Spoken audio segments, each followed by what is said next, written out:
Historias de esperanza. El avance científico debería ser el propósito de cualquier sociedad que pretenda desarrollarse. Sin embargo, situaciones como la pandemia que produjo el coronavirus puso al descubierto una verdad, y es que son pocos los países que intervienen en ciencia, y fueron precisamente estos los que mejor enfrentaron la pandemia. Frente a esta situación, la gran pregunta es: ¿podrá Colombia mejorar las condiciones en ciencia, tecnología e innovación en el mundo? Hoy se lo contamos en Historias de Esperanza.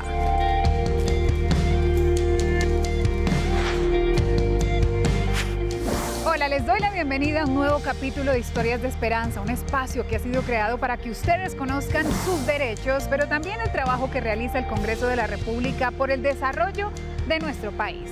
Hoy el tema que nos convoca es la necesidad urgente de promover la ciencia en nuestro país.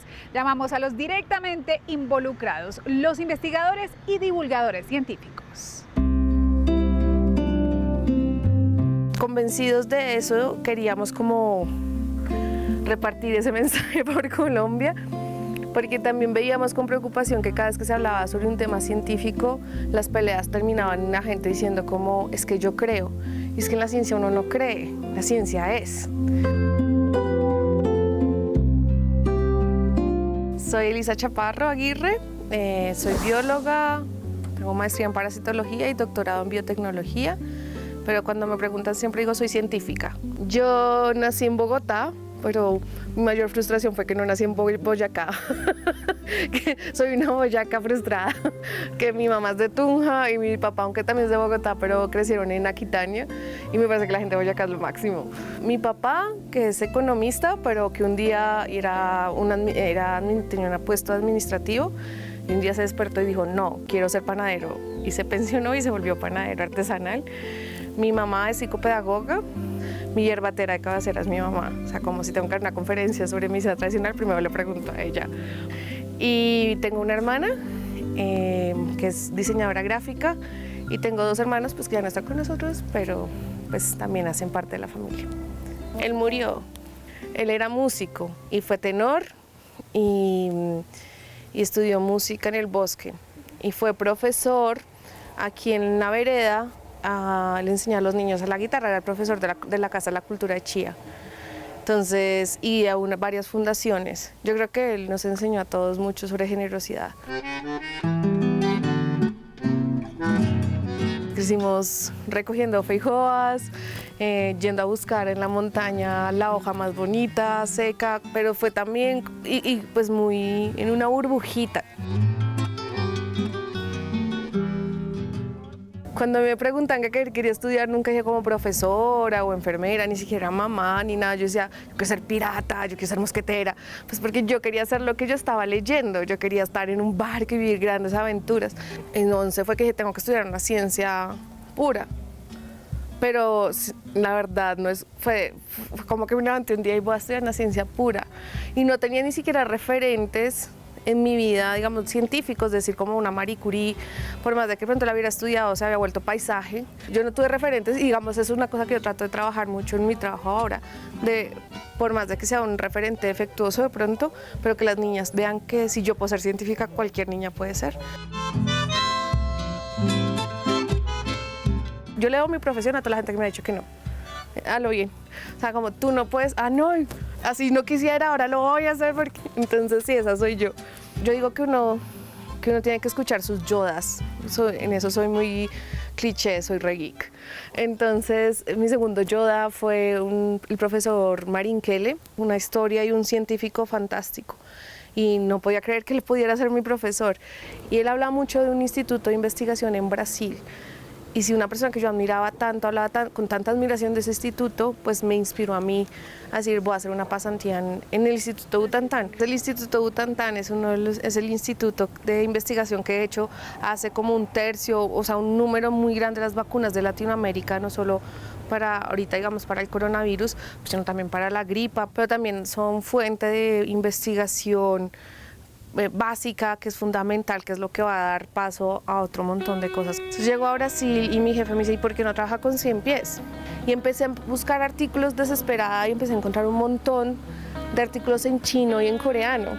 Y yo decía, pero ¿por qué? Y bueno, obviamente no hablo chino ni coreano, pero empecé a traducir y me encuentro que los 100 pies gigantes son utilizados en las medicinas tradicionales. Entonces cambió mi idea, empiezo a estudiar estas medicinas tradicionales y lo que voy a estar desde el laboratorio a darle un soporte científico, o para bien o para mal, o sea, para decir que funcionan de verdad o para no, desde el laboratorio. Y fue lindísimo como empezar a conciliar esas dos áreas que parecían divorciadas y ver cómo ese conocimiento ancestral me nutría a mí mucho mi conocimiento científico. Yo encontré moléculas, yo logré aislar y digamos puedo hablarte de dos en particular, que es la lacraína, tiene una actividad biológica contra un grupo particular de bacterias que son importantes porque han desarrollado resistencia a los antibióticos modernos, pero la lacraína también tiene la particularidad de que tiene actividad biológica contra las células Y1. Las células Y1 son las células causantes del cáncer de útero. Y tengo la otra que es la pinipecina, entonces es una forma de aprovechar lo que se iba a perder, se iba a botar para proteger y no se pierde nada y se rompe. Y entonces y cuando tú coges esa molécula es activa contra hongos, contra bacterias, contra todo lo que yo probé. Esa bacteria realmente tuvo una actividad biológica muy importante.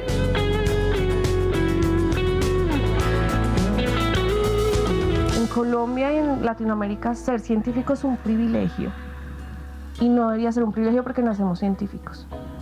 Entonces yo digo, no, tengo que volver y empezar a trabajar y a poner al servicio mi conocimiento, lo poco o mucho que pueda ayudar, para tratar de disminuir esa brecha y que quien quiera ser científico pueda ser científico. Entonces por eso existe Cientelab, por eso hago parte de clubes de ciencia. Hemos impactado más de 9.000 niños y donde vemos que los niños, aunque no todos se vuelven científicos, que tienen esa conciencia de que la ciencia es importante. Si uno de esos niños se vuelve presidente, se toma en serio, esperamos que se tome en serio, no sé, el presupuesto para la ciencia, porque sabe que la ciencia es importante. La ciencia existe a pesar de que se invierta o no invierta, pero para que sea visible, pues toca poner. Digamos que le podríamos echar sobre el gobierno a que el PIB y que no sé qué, pero también ha habido un factor fundamental y es que los científicos hemos faltado a nuestra misión, en el sentido que no hemos divulgado lo que hacemos. Y alejamos entonces la ciencia de la población.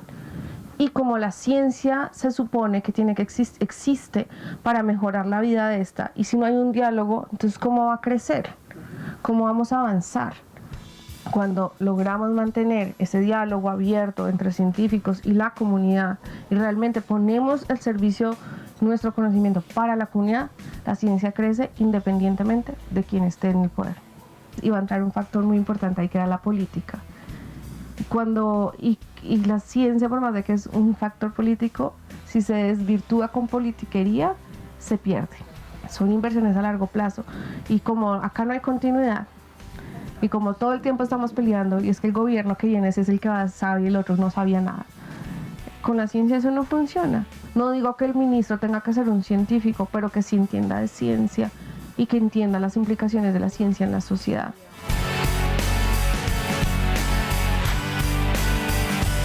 En términos de cifras, la inversión en ciencia de los países desarrollados es mucho mayor que la de los países en vía de desarrollo. Por ejemplo, Estados Unidos invierte el 2.83% de su Producto Interno Bruto, Alemania el 3.13%, Francia el 2.19%, mientras que Colombia apenas el 0.23%, lo que se traduce en la dificultad de garantizar el desarrollo y también mejorar la calidad de vida de los colombianos. Por eso el Congreso de la República diseñó y aprobó una ley que promoverá la ciencia, la tecnología y la innovación en Colombia. Veamos de qué se trata.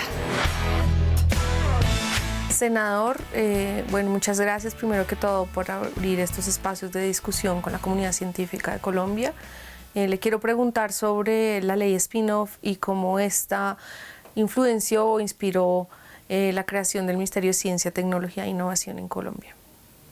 Muchas gracias por esta invitación a este diálogo. Desde años atrás, tengo que reconocer que algunos miembros de la Academia de Ciencias de nuestro país, en cabeza de su presidente Enrique Forero, habían identificado la conveniencia de establecer en el país un Ministerio de Ciencia, de modo que la agenda pública de ciencia, tecnología e innovación contara con una voz en las instancias de decisión más altas del Estado, como el Consejo de Ministros, el COMPES. Tuve la oportunidad de trabajar de la mano con la Academia de Ciencias cuando impulsé la ley de spin-off. Yo tengo el honor de ser el autor de esta ley, que es la que permite la creación de empresas basadas en el conocimiento, logrando frenar los cerebros fugados en la llamada calle del frente.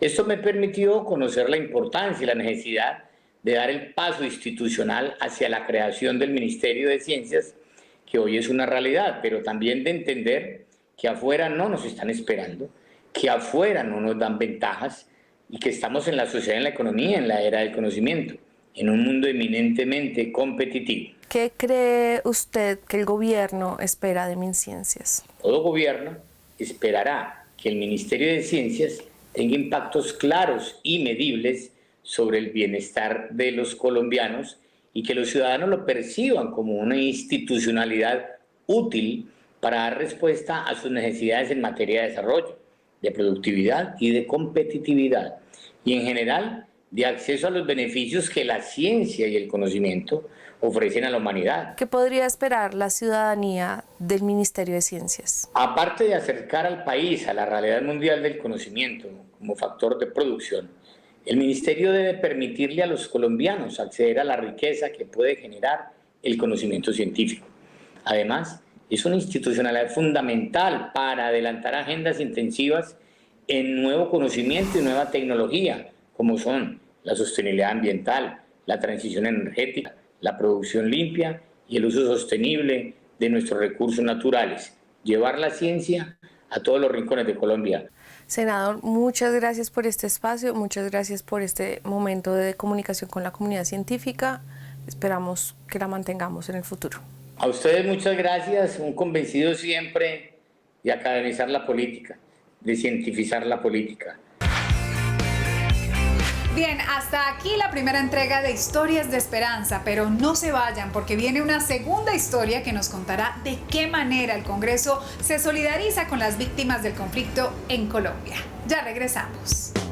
¿Sabías que? A través del Ministerio de Ciencia, Tecnología e Innovación, con una inversión de más de 96.000 millones de pesos provenientes del Sistema General de Regalías para Ciencia, Tecnología e Innovación, se han fortalecido 30 laboratorios públicos y privados en 13 departamentos del país.